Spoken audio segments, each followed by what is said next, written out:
la semence du serpent qui est entrée dans Ève, elle est entrée par le moyen de la parole.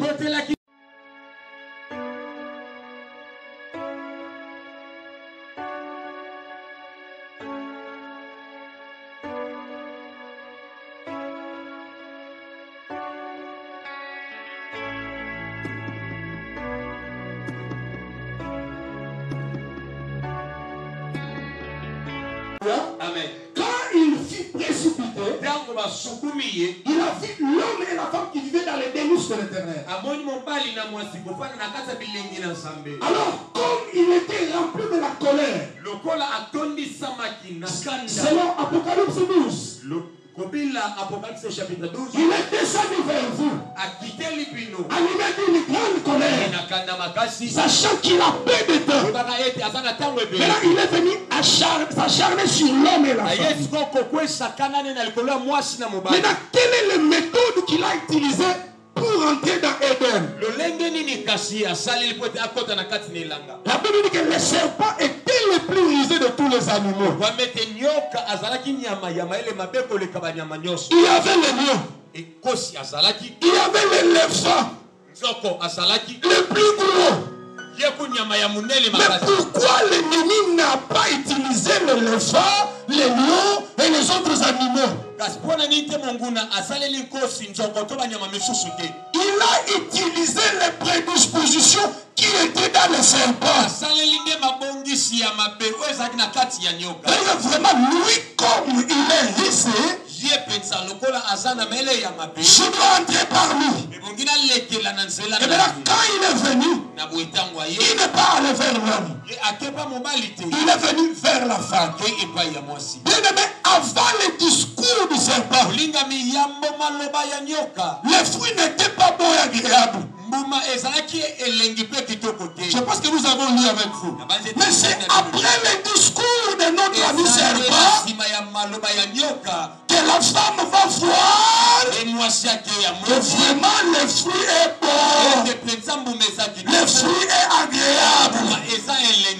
Bien-aimé dans le Seigneur, le fait qu'elle a prêté oreille, elle a écouté la parole qui sortait de la bouche du diable.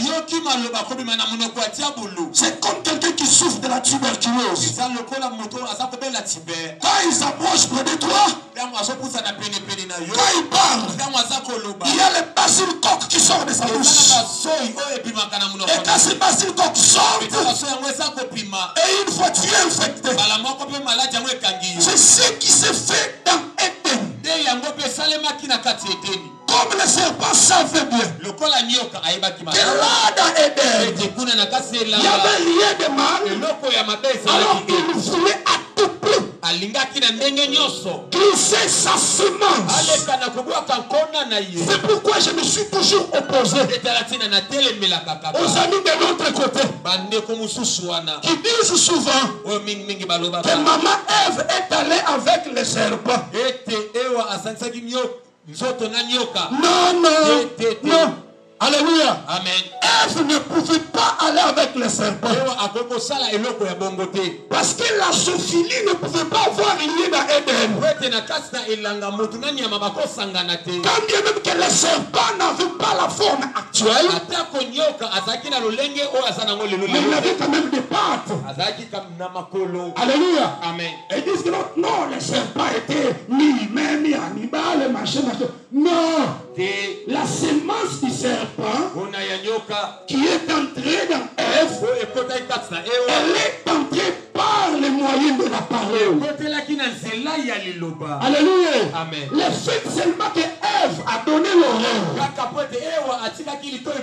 pour écouter, la semence est entrée. Il y a 3 grandes voies qui amènent l'envoûtement. Alléluia. Amen. Numéro 1, l'oreille. 2, la bouche. 3, la voix basse. Alléluia. Amen. Ce sont les 3 grandes voies qui permettent à l'ennemi d'introduire la sémence dans le terreau. Pour ensorceler quelqu'un, on lui donne quelque chose à manger. Ça entre. Alléluia. Amen. Alléluia. Amen. Pour communiquer quelque chose du mal, mais une maladie terrible. Par la voix basse. Pour un envoûtement élevé. Il faut seulement que tu prêtes l'oreille. Alléluia. Amen. Il y a eu des femmes qui ont insulté des hommes.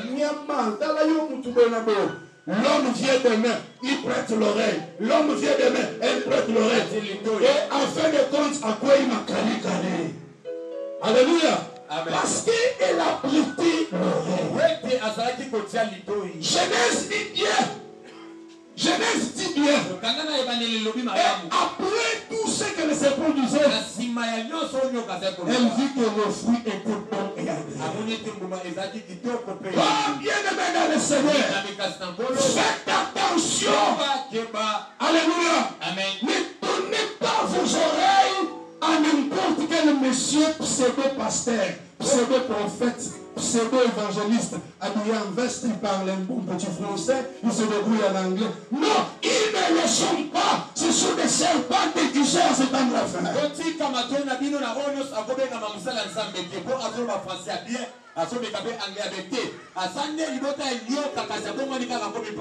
La Bible déclare dans Romains chapitre 10, verset 15, la foi vient de ce qu'on entend.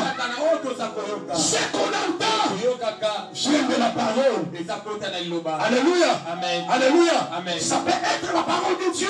Quand elle me parle, comme je suis en train de le faire, ça peut être la parole du diable. Quand un pasteur occultiste parle, quand tu prêtes l'oreille, c'est fini. La mort peut passer par là. C'est pour cela. Dans Proverbe chapitre 4, verset 1. Salomon connaissant ces choses, il dit à son fils, mon fils, mon cher fils, mon fils bien-aimé, prête oreille à mes enseignements. Alléluia. Amen. Il dit à son fils de prêter oreille à son enseignement. Parce qu'il sait qu'il y a eu un autre enseignant qui est entré dans Eden, qui a semé une autre histoire, qui est venu semer une autre semence dans Eden. Alors je t'ai prévu aussi ce matin. Dorénavant. Ne prête jamais ton oreille à n'importe qui. Alléluia. Amen. Mais examinez les esprits. S'ils sont de Dieu. Alléluia. Amen. Alors quand le serpent parle avec Ève, il a introduit sa semence. Et comme il a fait sa mission, il est parti. Mais en partant, il a laissé une partie de lui là-bas. Alléluia. Amen. Et Caïn est venu. Amen, amen. Amen. Alléluia. Amen. Et Caïn incarnait ce mystère-là. C'est pour cela que je vous ai toujours dit. Le monde ici a toujours été dirigé par des esprits. L'esprit de Dieu et l'esprit du diable. Des semences. La semence de Dieu et la semence du diable. Et ces deux semences-là, ce sont aussi les deux mystères. Le mystère de l'iniquité et le mystère de la piété. Là, je ne faisais que saluer seulement le mystère de la piété. On n'en parle pas, on parle de l'iniquité. Je faisais juste un petit bonjour au mystère de la piété. Tous ces deux semences ont commencé leur course. dans le jardin. Alléluia. Amen. La semence de l'iniquité, elle s'est toujours manifestée par une cruauté terrible. Il peut faire du mal facilement. Il le répand les gens facilement. Parce qu'ils sont mi-humains et mi-esprits. Et comme les esprits sont nourrissent du sang, et aussi ils veulent répandre les gens facilement.